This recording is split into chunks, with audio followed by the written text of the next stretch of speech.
"You're not even half the woman my mother is," my daughter-in-law hissed, her words slicing through the air like broken glass. For a moment, the clink of cutlery and the murmur of conversation in the dining room froze, as though the house itself held its breath. I pushed my chair back slowly, the scrape of wood against the polished floor echoing louder than I expected, and all eyes turned to me. My son's gaze darted away, shame flickering across his face, while my husband's jaw tightened but no defense came. Outside, the rain tapped against the window in a steady rhythm, as if marking time until my reply. I could still smell the roast chicken cooling on the table, the herbs clinging to the air, mingling with the bitter taste her insult left in my mouth. In that instant, I wasn't just a woman at a family dinner. I was a wife who had sacrificed decades, a mother who had carried burdens in silence, and a woman who suddenly realized she was standing at the edge of a storm she had ignored for far too long. I sat back down, not because I was weak, but because I knew if I rose and left in that moment, my silence would be mistaken for surrender, and I've surrendered enough in my 63 years. The truth is, my story didn't begin with her insult. It began decades ago, in a small house with peeling wallpaper and the smell of coffee always lingering in the kitchen. I married young, far too young, to a man who promised me the world, but gave me a half-finished version of it. He was steady, reliable, but never protective. His family came first, always. Their traditions, their opinions, their way of doing things. And I, naive and eager to belong, bent myself into shapes that pleased them. I cooked the recipes his mother favored. I dressed the way his sisters approved of. I hosted their endless gatherings, cleaning and decorating as if my worth depended on how many compliments I received about the table settings. At first, I told myself it was love, that this was how you secured a family's acceptance. But years passed and I realized it wasn't love, it was survival.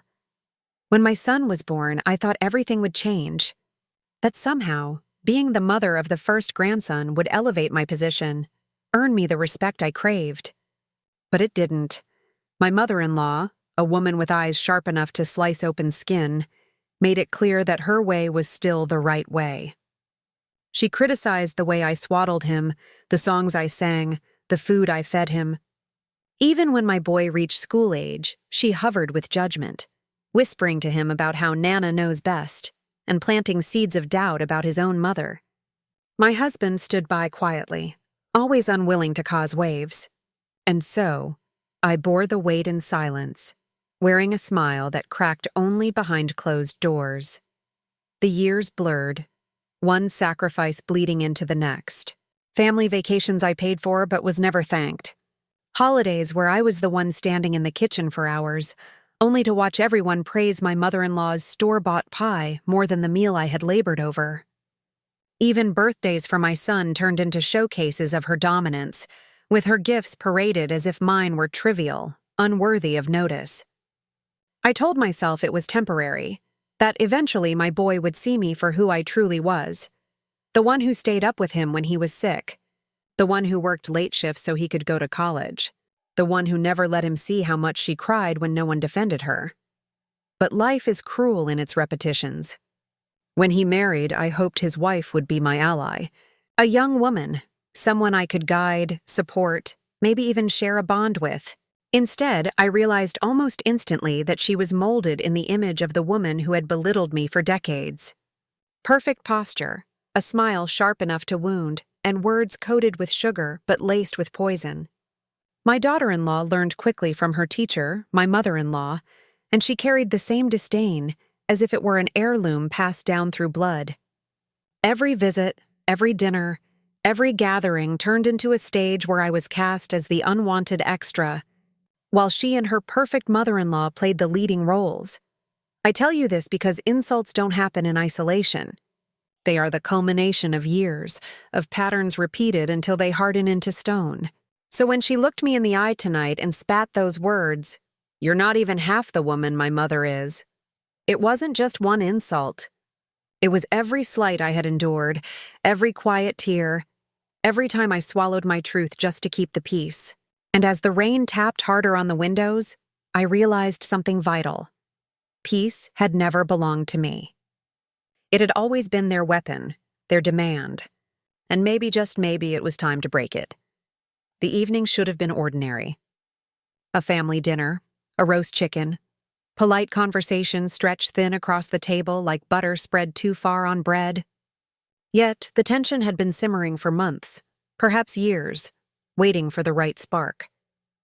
I noticed it in the little things, the way my daughter-in-law corrected me in front of guests, her hand reaching across the table to snatch the serving spoon from mine, announcing, "No, let me do it this way." I noticed it in the way my son's eyes lingered on his wife for approval before they darted back to me. And I noticed it most painfully in the way my husband sat at the head of the table, pretending not to see, pretending neutrality was wisdom when it was nothing more than cowardice. But the trigger, the moment that shifted my silence into something sharper, came a week earlier. I had gone into the laundry room to gather towels and stumbled upon a slip of paper on the floor, slightly crumpled and smudged with detergent. It was a receipt. A jewelry store receipt, not from the modest shops I sometimes treated myself to on birthdays, but from the most expensive store in town, the kind with chandeliers inside and locked cases you have to ask permission to even look at. The date was recent, 2 weeks ago, and the purchase was clear. A gold bracelet with diamonds inlaid along the band. The name on the receipt was my son's. The billing address, however, was my husband's. I stood there for a long moment, staring at it, my fingers trembling. I could have believed it was for me, if not for the whispering I'd overheard just days before.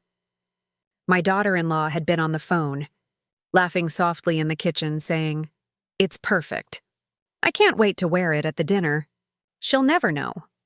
At the time, I dismissed it as vanity, a young woman's pride in a new dress.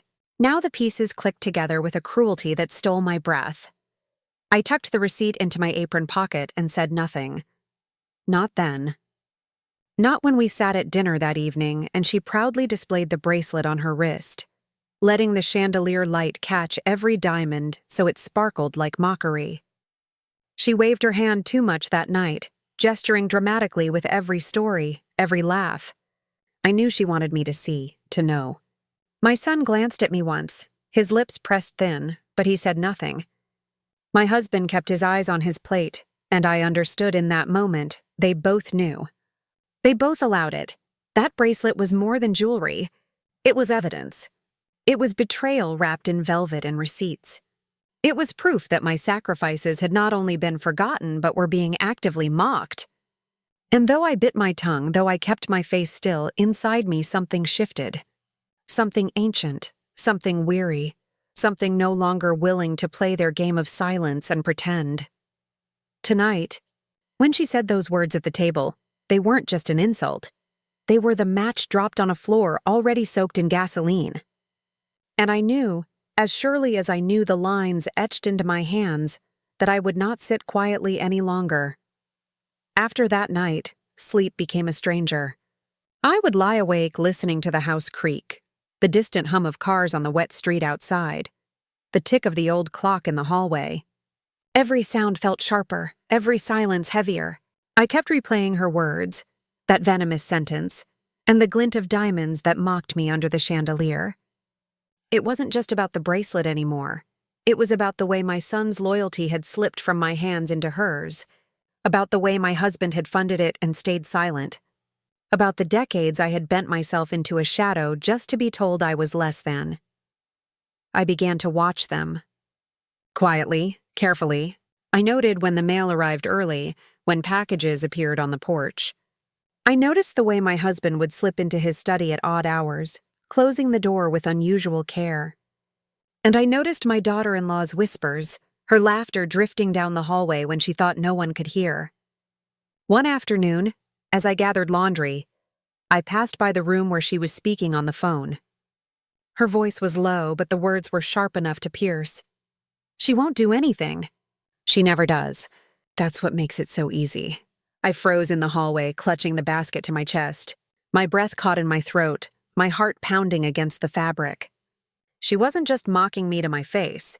She was confident in my silence. She was betting on it, and for the first time in years, I realized silence could be my weapon too. I backed away slowly, memorizing the tone, the smugness. It wasn't long before more pieces fell into place. A neighbor, kind but cautious, stopped me at the gate one morning. She looked around before speaking, her voice low. "I don't want to intrude, but I saw your son and his wife at the bank last week. They seemed busy with papers. Not the kind you bring your mother to." Her eyes softened with pity. "Just be careful." I thanked her. My lips curved into the kind of smile women like me have perfected, a smile that hides fury beneath politeness. That evening, when I returned home, I checked the drawer in my husband's study where he kept important documents. The folder was there, heavier than I remembered. Inside, neatly stacked, were forms I hadn't signed, joint accounts, transfers, signatures that looked eerily like my own, but weren't. My hand shook as I leafed through them, the edges cutting into my skin, forgery, betrayal in ink. And when I saw the amounts, thousands shifted, plans for more, I nearly gasped out loud. I slipped one paper into my blouse, close to my heart, and shut the drawer carefully. I knew then I couldn't fight this battle alone. The next morning, while they slept in the comfort of their lies, I made a phone call. A private investigator's office. I told him only the basics, but he didn't need much. "This isn't the first time I've seen sons and wives bleed a woman dry," he said calmly. "You just need to be ready for the truth, ma'am. And it won't be pretty." He was right. It wasn't pretty. Within days, I had photographs, recordings, a trail of evidence so damning it felt like holding a loaded gun. Pictures of my daughter-in-law slipping into boutiques, flashing that diamond bracelet, papers signed at the bank, whispers caught on hidden devices. "She doesn't know anything," she said in one recording, her voice dripping with arrogance. "We'll have everything set before she even realizes what's happening. By the time she does, it'll be too late." Too late. That phrase repeated in my head like a drumbeat. But she was wrong. Because I had spent a lifetime being silent, patient, waiting. And now I knew I wasn't too late. I was right on time, I didn't rush. That's what they expected, that I'd panic, confront, scream, expose myself too soon. But I've lived long enough to know anger without patience is just noise. And I wasn't noise. I was the silence before a storm, the kind that makes even birds stop singing. The first thing I did was visit a lawyer, quietly, in the next town over where no one would recognize me. I carried the forged documents in a plain envelope, my fingers leaving faint creases on the paper. The lawyer, a man with silver hair and eyes that had seen enough betrayal to recognize it instantly, looked over the papers carefully. He leaned back in his chair, tapping a pen against his notepad. "These signatures are not yours. This is fraud. If they've been moving money without your knowledge, we can freeze the accounts. But we'll need to be strategic. If they realize you know, they'll cover their tracks fast." I nodded, my voice steady. "I don't want them to know I'm on to them." "Not yet." "Then we build quietly," he replied. "Gather more. Don't give them a reason to suspect." The second thing I did was start moving pieces myself. I opened a new account in my own name in a bank miles away and began funneling what little free money I had into it. Not much, but it was mine. Untouched, unseen, a seed of independence. I also made copies of everything.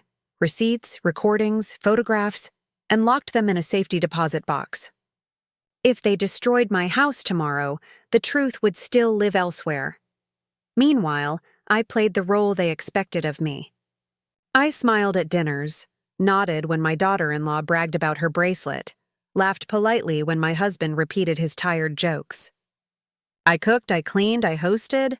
To them, I was the same quiet woman, the one who never fought back. And the more they believed it, the bolder they became. They whispered louder. They left documents out longer. They underestimated me further. One evening, as the rain poured outside and the house hummed with false warmth, I sat alone in the kitchen, sipping tea. The investigator had left me another envelope earlier that day. Inside were photographs of my son and his wife meeting with a financial advisor. Their faces were smug, their smiles triumphant. My son had his arm around her shoulders, his body leaning in as though they were a united front against a common enemy. The enemy was me. The investigator's note was blunt. They're planning to liquidate assets tied to your name. Timeline: weeks, not months. I folded the note and tucked it into my journal, my pen scratching across the page as I wrote the words I'd never dared to before. I am not powerless. I am not invisible. I am not done. The third step of my plan was setting the trap. I arranged another meeting with the lawyer, laying out the evidence the investigator had gathered. We devised the framework.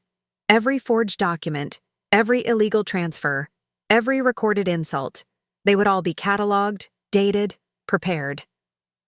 The lawyer's tone was calm but firm. When this breaks, it will not just be a family matter. There will be legal consequences. Good, I said simply. And as I walked out into the night, the rain soaking my coat, I felt lighter than I had in years. Because for the first time, I wasn't surviving their contempt. I was preparing to end it. I began to pull threads where they thought there was nothing to grasp. I let them believe I was still the soft, forgettable thing they'd always treated me as while I tightened the noose in places they would never suspect. I arranged a small family gathering, nothing ostentatious, a Sunday lunch with a cake and candles for my grandson. On purpose, knowing that comfort breeds carelessness, and carelessness reveals truth. The invitation was casual, the kind my mother-in-law would approve of, which meant she came, bejeweled and self-assured, with my daughter-in-law perched like a prized ornament at her side. I told no one about the lawyer waiting in the next room, or the investigator parked 2 streets over with a camera aimed at the driveway. I let them swagger in thinking they were safe. As plates were passed and laughter rose like steam from a pot, I watched their gestures. The way my daughter-in-law would reach across to adjust my napkin as if to show she knew better. The way my son smiled too brightly whenever she spoke. The way my husband swallowed hard when his mother complimented the table and then, politely, ignored my cooking.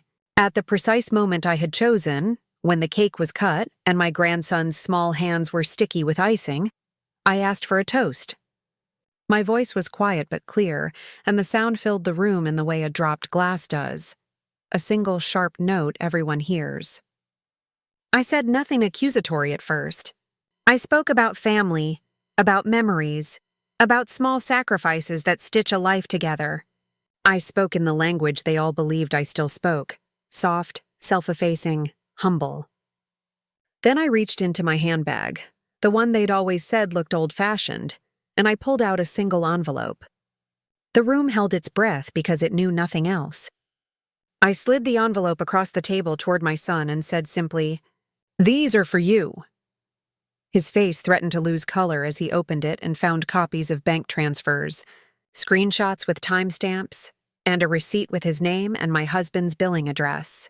The chandelier light cut the diamonds on my daughter-in-law's wrist into 1,000 tiny accusations as heads turned. My daughter-in-law laughed first, the sound brittle, because she assumed whatever was in the envelope would be of no consequence. She had counted on me being too weak to follow through. Then my lawyer stood up from his chair at the back of the room and said, "Ma'am, with your permission, I will read these aloud." He read dates, amounts, signatures compared line by line to the ones on file. And with each number he spoke, the air grew colder. The evidence was tidy, undeniable, and the hush that fell was not pity, but the stunned silence of people who realized they misjudged a woman. My husband's jaw clenched until the vein at his temple throbbed. My son's hand found my daughter-in-law's sleeve as if to steady himself, but she pulled away, eyes wide like a cornered animal. My mother-in-law's face shifted through 100 expressions in seconds. Denial, anger, the first twitch of fear. Because matriarchs believe their kingdom is eternal until someone proves otherwise. Then my investigator played a short recording on his phone. My daughter-in-law's voice, casual, saying, "She never notices until it's too late," followed by the crisp sound of signatures being forged and papers shuffled. The room smelled of lemon-scented polish and burnt sugar from the cake. Beneath it all, a metallic tang of adrenaline and fear. My grandson, confused, looked between us and demanded cake again, as if the world hadn't just tilted. I did not rise to shout. I did not faint theatrically. I sat very still, Because calm is a superior instrument to rage when you need other people to see what you see. My son tried to speak. His words were thin, defensive pleas that collapsed into silence when the lawyer explained we had filed a temporary freeze on the accounts and had already served notice to the bank. The lawyer's language was clinical and merciless. Embezzlement, fraud, breach of fiduciary duty, words that carry weight and, in court, consequences. My daughter-in-law's smile cracked and a strangled sound escaped her throat. My mother-in-law, who had always performed dominance like a costume, looked suddenly threadbare. My husband's eyes found mine across the table, and in that look I saw the complete inventory of his cowardice. Years catalogued into a single, glinting ledger. He opened his mouth to apologize and then closed it. There were no words that would fix what had been done. Within 48 hours, papers were filed. Charges were threatened. Friends we thought immutable began to whisper, then distanced themselves when the investigation reached them. The social invitations stopped coming, as if polite society could wash its hands of scandal by simply ignoring us. My son retreated into a silence that was not only shame, but the slow, inevitable crumbling of pride. He had fed on the narrative that his marriage made him more than his mother's son, and suddenly that currency was worthless. My daughter-in-law posted photos on her social media that grew suspicious, too perfect, too staged. They were trying to manufacture innocence. It failed. The bank called.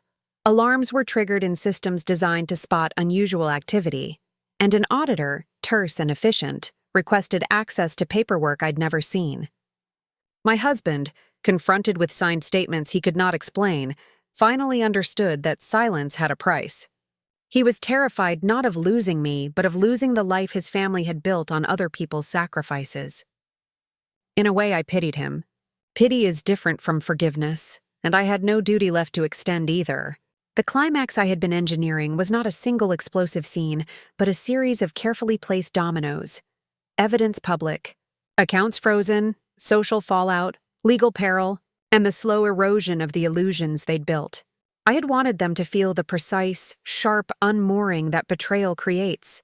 Conviction, not vengeance. Justice, not cruelty. Even so, human beings respond unpredictably under pressure. My daughter-in-law lashed out at me in a voicemail that landed on my phone at midnight. She called me unworthy, a has-been, a witch, and in that litany of insults she tried to rebuild her armor. My son, sobbing in the hallway with hands that had once clutched mine in childhood, begged me to stop, to not push it further. I told him the truth. I was not pushing, I was finally standing. The courtroom appointments began. Depositions were scheduled with dates inked in red on calendars, and the town that had once whispered about petty slights now had something larger to discuss. Neighbors took sides quietly, some with sympathetic glances in my direction, others with tight lips. It was messy, public, and necessary. The mother-in-law, who had always worn her influence like armor, suddenly found herself the subject of scrutiny she could not command. Her charity dinners were canceled. An organization she'd banked on for social standing distanced itself when asked pointed questions about connections and favors. Watching her unravel, methodical, legal, precise, felt less like revenge and more like an accounting. I still remember the day the press called. A reporter's blunt, polite voice asked if I had a statement. I said, "I want the truth." It was the most honest thing I had spoken in decades. The final dominoes were still falling. The court had yet to hand down a verdict, and consequences are patient things that take time to calcify. But the balance had shifted. Where once I had been overlooked, I now stood visible, built from evidence and resolve. I did not celebrate their humiliation. I catalogued it and filed it away as proof that I had reclaimed myself. At night, after the house was empty and the charged silence settled like dust, I would take the bracelet from the evidence bag and hold it up to the lamp. It was gaudy and cheap under inspection, a mockery of its own glitter.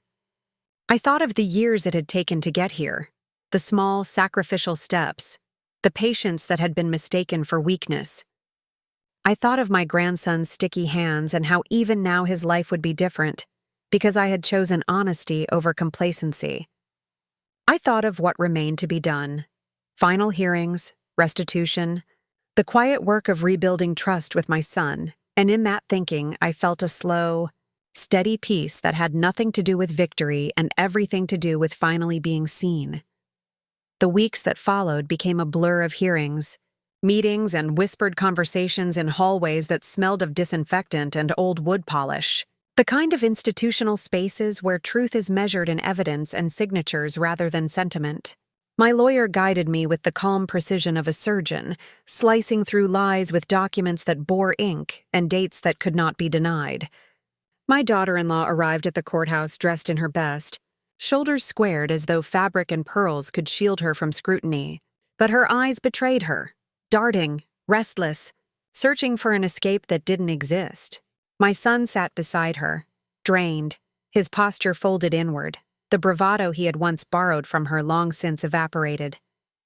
My husband looked smaller than I had ever seen him, the years of avoiding confrontation compressing him into a man who could not meet my gaze. My mother-in-law still tried to play the role of matriarch, her spine rigid, her words clipped with the authority she thought was unbreakable. But when the judge interrupted her mid-sentence to remind her that this was not her stage, I saw the realization flicker. Her kingdom had been dismantled brick by brick. The investigator's testimony came first, photographs projected on a screen for all to see, her bracelet glinting under boutique lights, papers slid across a bank desk, her lips captured mid-smile as she signed documents in my name. Then the recordings played, her voice dripping with contempt as she said, "She never notices until it's too late." The courtroom was silent except for the playback, every word amplified, undeniable. My son's hand covered his mouth. My husband shut his eyes, and my mother-in-law's fingers twisted around her purse strap until her knuckles whitened. My lawyer then produced the copies I had safeguarded. Signatures that did not match my hand, transfers approved without my consent, dates that lined up exactly with shopping trips and bank visits. The judge's voice was steady but firm when he declared that a full investigation into fraud and misrepresentation was not only warranted but already underway. The air shifted that day, not in triumph but in balance, as though the scales of years-long injustice had finally begun to tilt toward even ground. After court, whispers followed them, not me. Neighbors who once looked through me now looked at them with suspicion. Invitations dried up, their perfect facade cracked. My daughter-in-law's social media posts grew desperate, filtered smiles masking a reality too sharp to hide. My son avoided me for days, ashamed, but eventually he came, not to defend her, not to plead, but to sit at my kitchen table where the smell of coffee lingered and his shoulders shook with quiet sobs. "I didn't see it," he whispered. I thought she loved me." I wanted to hold him the way I had when he was small, but I stayed still. "You wanted to believe," I said, "and that blinded you.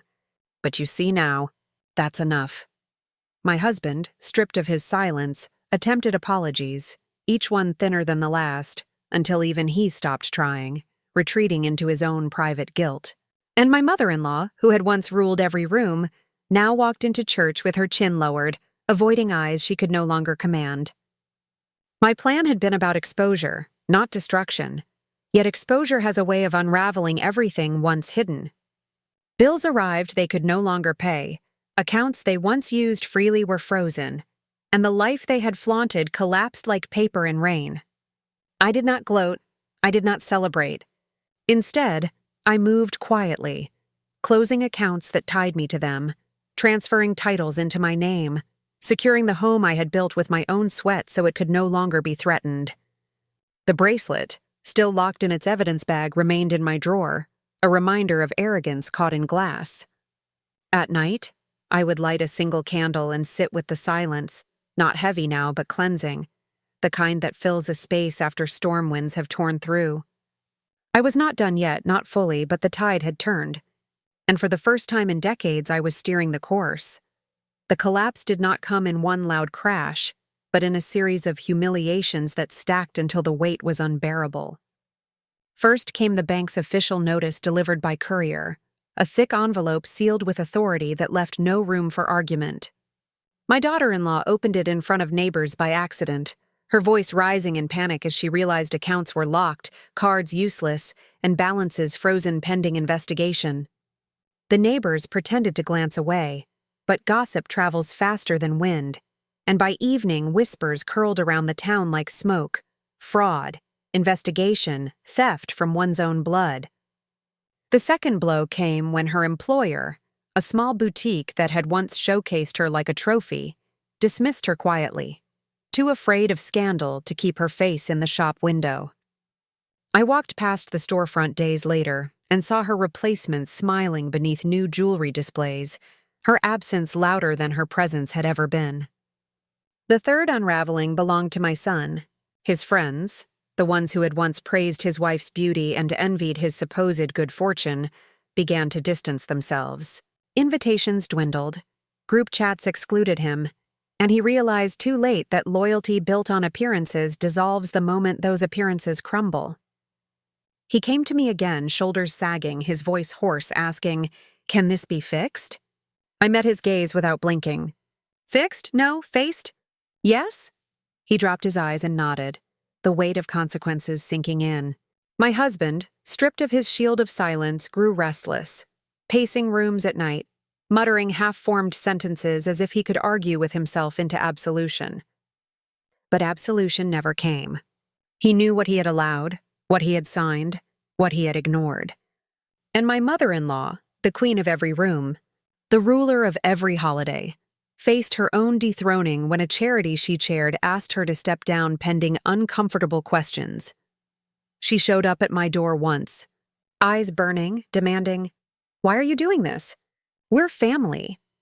I looked at her, steady, and replied, "Family doesn't steal from family. You taught them to treat me as less, and now you're choking on the lesson." She stormed off, but her footsteps lacked their old confidence. By then, the town was no longer on her side. Church pews shifted, conversation stopped when she entered. Allies she had cultivated over decades turned away to save themselves from contamination. The storm that had once protected her now tore her apart.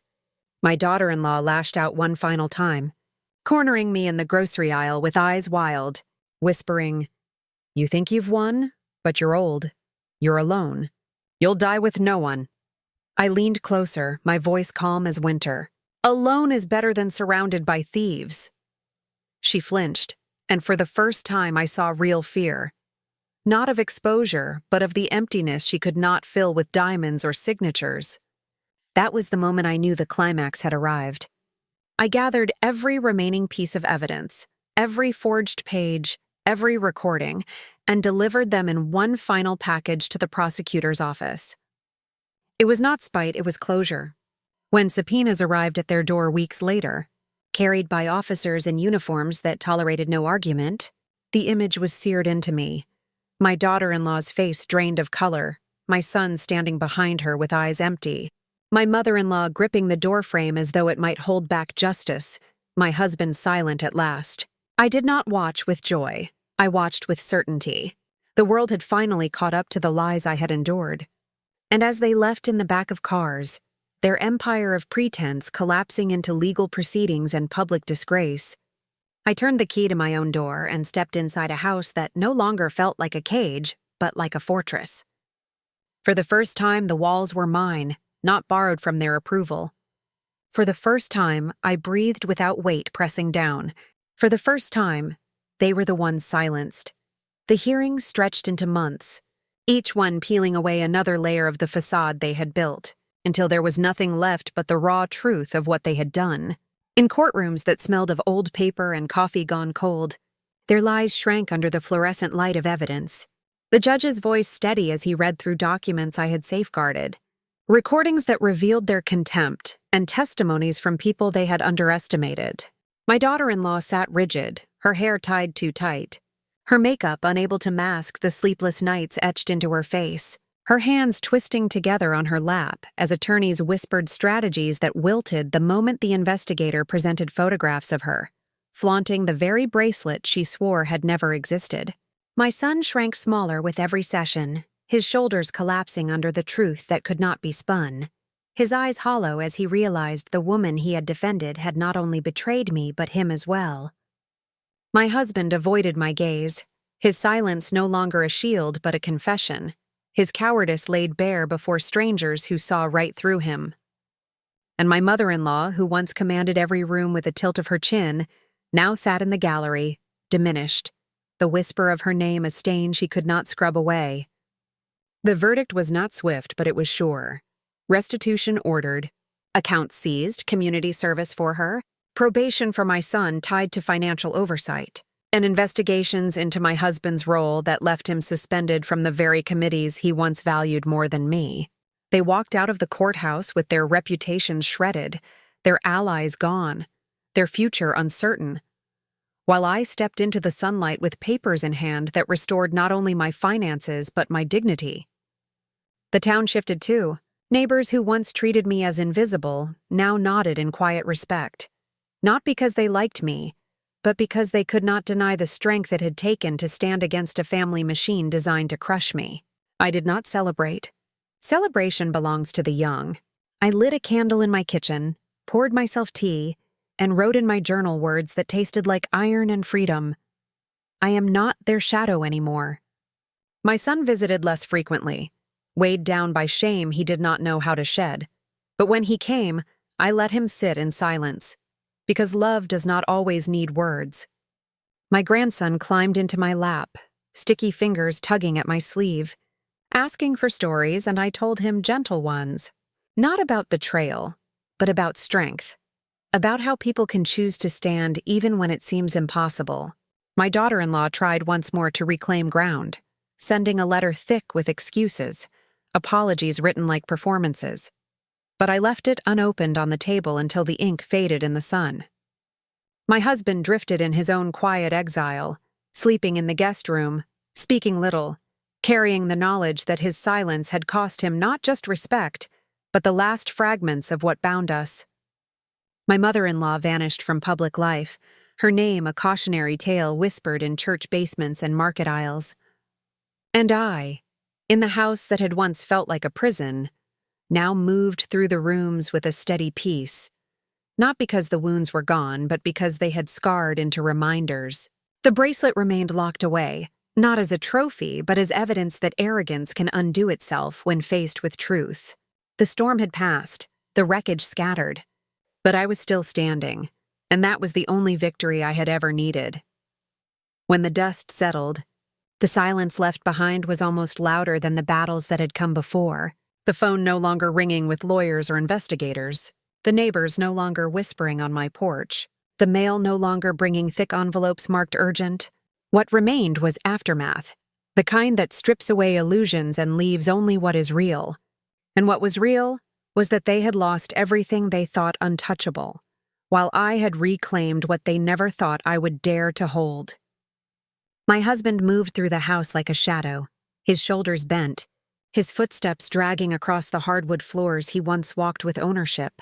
And one evening he tried to reach for the familiar script of reconciliation, standing in the doorway of my room with tired eyes and a plea on his lips. But I cut him off with a single sentence. You had decades to stand beside me and you chose silence. He didn't argue because there was nothing left to say. And by the end of that month, he packed a suitcase and left quietly. No announcement, no grand departure, just the sound of a door clicking shut behind him. My son, fractured between shame and regret, tried to stitch together some version of normalcy, stopping by with my grandson who bounded through the house with a joy too pure to be touched by adult betrayals. And in those moments, I reminded myself that not all legacies are poisoned, that a child's laughter can still grow in soil once salted by cruelty. My daughter-in-law attempted her own resurrection, posting carefully staged photographs online of dinners and smiles. But the comments told the truth. People saw through it. They always do once the curtain falls.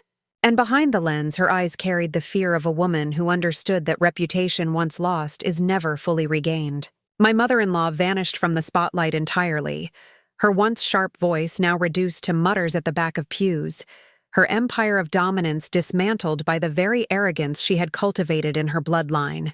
I did not gloat. I did not chase vengeance further than necessary. I simply drew a line across the past and chose not to step back over it. I changed the locks on the house, not because I feared them returning, but because I wanted every key that once belonged to them to be useless, a symbol of the boundaries that now stood like walls they could never climb again. I updated documents, wills, and titles, not as weapons but as shields, and for the first time every piece of paper bore only my name, unaltered, unchallenged. At night, when the house grew quiet and the only sound was the hum of the refrigerator and the occasional rustle of trees outside, I would sit by the window with a journal on my lap and write lines that no one else would ever read. Sentences like, "Strength is not in shouting. It is in waiting for the right moment to speak." Or, "Peace is not given. It is built from rubble." These were my truths now, carved not by bitterness but by survival. I did not forgive them, not because forgiveness is impossible, but because they had never asked for it with sincerity, and I had no obligation to grant what was never sought. My life was smaller now, quieter, but it was mine in a way it had never been before. Every corner of the house no longer echoing with disdain, but holding the stillness of a woman who had endured and chosen herself at last. The fallout spread wider than I ever expected, like cracks running through old glass, each day bringing a new reminder that actions do not stay contained in one household, but echo across a community that had been watching all along. The town that once pretended not to notice the slights, the dinners where I was dismissed, the holidays where I was made invisible, suddenly spoke with new tongues. Their gossip no longer against me but about them. At the market, I overheard women whispering by the produce, not with pity but with sharp-edged curiosity, retelling the story of forged signatures and frozen accounts as though it were a cautionary tale they had been waiting to share. At church, pews that once welcomed my mother-in-law now turned cold. Her greetings returned with nods too brief to disguise contempt. Her reign dismantled not by argument but by exposure. My daughter-in-law tried to cling to the scraps of image she still believed mattered, dressing carefully, arriving places with a brittle smile, but her friends drifted. Invitations never came, and she began shopping alone, her head lowered, the diamond bracelet absent from her wrist because it had been confiscated as evidence. My son carried his shame like a stone tied around his neck, showing up at my door not to demand or defend anymore but to sit quietly with his child, his voice breaking when he said, "I thought protecting her meant being a man. I didn't see I was betraying you in the process. I told him the truth he needed, not the comfort he wanted. Loyalty is worthless when it blinds you to wrong." He lowered his head, and in that moment I saw not a man but the boy who once ran to me after falling off his bicycle, scraped knees and tears he tried to hide, and I realized he would have to learn again how to stand without leaning on someone who poisoned him. My husband's absence grew permanent. His suitcase left him in cheap rentals. His name blackened quietly in circles he had once craved entry to, and for a man who valued perception above all else, obscurity was its own prison. Letters came from creditors, from committees, from lawyers, each one another nail in the coffin of the life they had built on arrogance. I burned none of them. I kept them in a drawer as a record, not of their ruin, but of the proof that silence can transform into strength when wielded with patience. Meanwhile, I built slowly, carefully, planting flowers in the yard that had once been neglected, painting walls that had dulled under years of disdain, reclaiming spaces that no longer echoed with their criticism but hummed with my quiet ownership. Neighbors began to greet me not with curiosity but with respect, not because I sought their approval, but because they had seen what it meant for a woman like me to stand. And in their eyes I recognized something I had forgotten existed: acknowledgement. The story was no longer about them. It was about me. And even though their lives unraveled further each day, the weight I carried for decades had lifted, replaced by a steadiness that came not from revenge, but from the restoration of my own voice. The final severing did not come in a dramatic courtroom outburst or a shouted confrontation in the street. It came in quiet paperwork and locked doors, in choices that looked small on the surface but cut through decades of chains like sharpened steel. I sat at the notary's office, the smell of ink and stale coffee thick in the air, and signed documents that made this house, this land, these accounts mine alone, stripping away every joint tie they had once used as leverage. Each pen stroke was a blade across their grasp, each signature a reminder that I was no longer a woman they could manipulate in silence. When I left that office, the papers sealed and official, I did not look back. I walked to my car with the steady step of someone who has nothing left to fear. My husband tried one last time, sending me a letter in handwriting that used to mean safety, but now only reeked of cowardice, asking if we could start again somewhere else, away from the whispers and the disgrace. I didn't reply, because starting again with him would mean stepping back into the silence I had just destroyed. My daughter-in-law attempted a desperate appeal through my son, her words dripping with forced contrition, claiming she was young, foolish, misled. But I watched my son's face as he repeated her lines, and I knew even he didn't believe them anymore. "Tell her this," I said evenly. "There are mistakes and there are choices." She made choices. My mother-in-law vanished entirely from my world. No phone calls, no appearances. Her reign reduced to a ghost story whispered by those who once feared her. Her absence was louder than her presence had ever been, and my son, slowly, began to rebuild. Not with her, not with the illusions that had once blinded him, but with the truth heavy in his chest, a truth he would have to carry until it remade him or broke him. I set boundaries the way others set fences, not to keep people out, but to protect what was finally mine. No shared finances, no obligations dressed as traditions, no gatherings where respect was denied.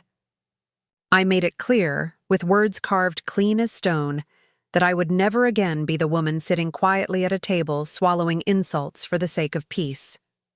They could live their fractured lives however they pleased, but my door was no longer theirs to enter, my name no longer theirs to write, my silence no longer theirs to exploit. For the first time in decades, I did not just survive their presence. I erased their claim to me entirely. The aftermath spread like ripples in water, touching places I never imagined it would, reshaping routines, faces, and even the air in my own home. The silence that followed their collapse was not empty but alive, filled with new sounds I had forgotten to cherish. The kettle whistling in the morning without tension hanging over breakfast, the creak of floorboards that no longer announced footsteps I dreaded, the sound of my own voice humming as I moved through the house with no one to belittle me. Neighbors who once pitied me now greeted me with nods that carried respect, not sympathy, and though I did not seek their approval, I accepted it as a quiet acknowledgement that they had seen me stand when they thought I never would. My son came more often, his face drawn but softer, as though the weight of illusion had finally lifted, and though he rarely spoke about her, I could see the scars in his eyes each time my grandson ran through the yard and asked innocent questions that carried daggers like, "Why doesn't Mommy come with us anymore?" I did not answer with bitterness. I simply told him that some people make choices they cannot undo, and he nodded as only a child can, satisfied with truth wrapped in gentleness. My husband's presence faded into memory, his name now spoken only when official letters arrived, his absence less a wound than a healing scar, proof that silence can no longer haunt me if I refuse to let it back in. My daughter-in-law tried once more to poison the air, sending messages to mutual acquaintances, painting herself as the victim of a jealous older woman. But her words fell flat because evidence is heavier than gossip, and her lies could not erase court orders or signatures compared in front of a judge. Even my mother-in-law, the architect of so many of my years in shadow, had become little more than a rumor, her dominance reduced to the occasional sighting of her walking quickly through town, head lowered, her former allies crossing the street to avoid her. In her downfall, I did not find joy but clarity. Power built on cruelty always collapses under its own weight. I filled my days with work that was mine alone, repainting the walls in colors I chose, planting roses that bloomed wild in the yard, reading books late into the night without worrying about disapproving glances.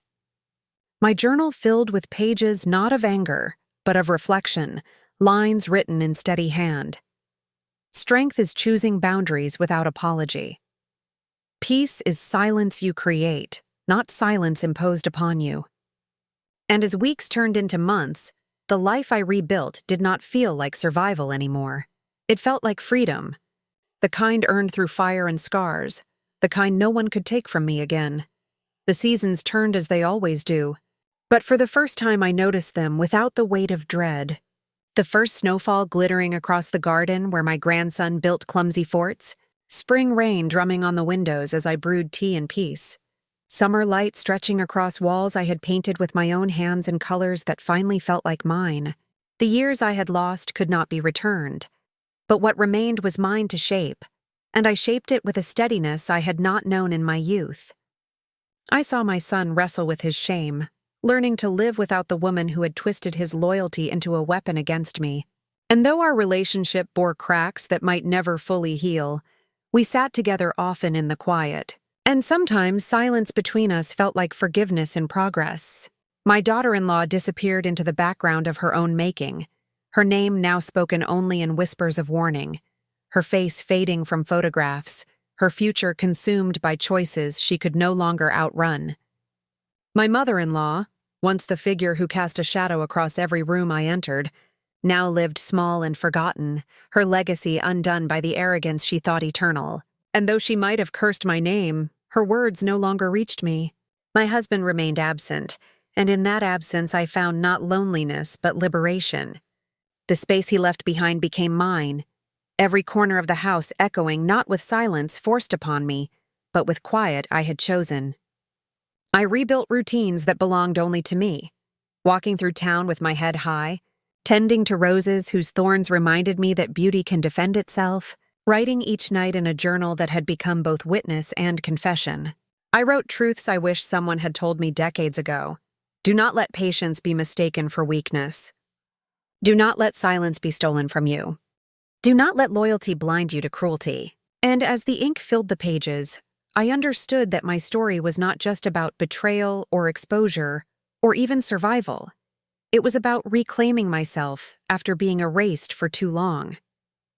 The world outside still carried whispers, as it always does, but their whispers no longer defined me. Neighbors looked at me differently now, not with pity but with something closer to awe, and though I never sought their admiration, I recognized it for what it was. Acknowledgement of a woman who had been dismissed for decades but had stood in the end. I was no longer the quiet figure at the corner of the table, no longer the one whose sacrifices were overlooked, no longer the shadow trailing behind louder voices. I had drawn the line, set the boundaries, built the fortress of my own name. And in the evenings, as I sat by the window with candlelight flickering across my journal, I felt the weight of years fall away, leaving behind only clarity, sharp and unshakable, like the edge of a blade honed by time. The years that followed did not erase the scars, but they reshaped them into something I could carry without bending. The court documents yellowed with age in their folders. The photographs gathered dust in locked boxes, but I did not throw them away, because they were not only evidence of betrayal, they were proof of my endurance, of my refusal to remain erased. My husband never returned, and I did not wait for him. His absence was not a hole but a clearing, space where new growth could take root. My son rebuilt slowly, carrying his guilt like a shadow. But in the quiet moments when he laughed with his child in my kitchen, I saw the boy I once raised breaking through the man who had been blinded. And I knew he would learn from the wreckage. My grandson grew older, his questions sharper, and one day he asked, "Grandma, why do people lie?"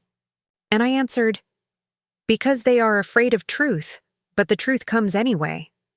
He nodded, satisfied, and in his eyes I saw the possibility that the cycle would end with me. My daughter-in-law became a ghost long before she was gone, her name no longer worth mentioning, her beauty dulled not by time but by exposure, and I realized that arrogance burns itself out when there is no one left to feed it. My mother-in-law faded into obscurity, her reign forgotten, her dominance reduced to the memory of those who once endured it, and I knew that power stolen from others never lasts. I tended my roses, I filled my shelves with books. I walked through town not as a woman dismissed but as a woman seen, and every nod, every greeting was a small recognition that silence can become a voice when wielded at the right time. At night I still lit my candle, still opened my journal, still wrote truths in a hand steadier than ever. Family is not defined by blood, but by respect. Love is not loyalty at any cost, but loyalty with honesty. Peace is not silence forced on you, but silence you choose. And as I closed the pages, I felt not vengeance, but peace settle into my bones, the kind of peace that comes only after fire has cleared the field and left space for new life. I had been told once that I was not even half the woman another was. But I know now that I am whole, and no one can take that from me again. And now I wonder, to every woman listening, if it were you, sitting at that table, hearing those words, facing those betrayals, what would you have done? Would you have stayed silent, or would you have found your voice as I did? Tell me, where are you listening from tonight?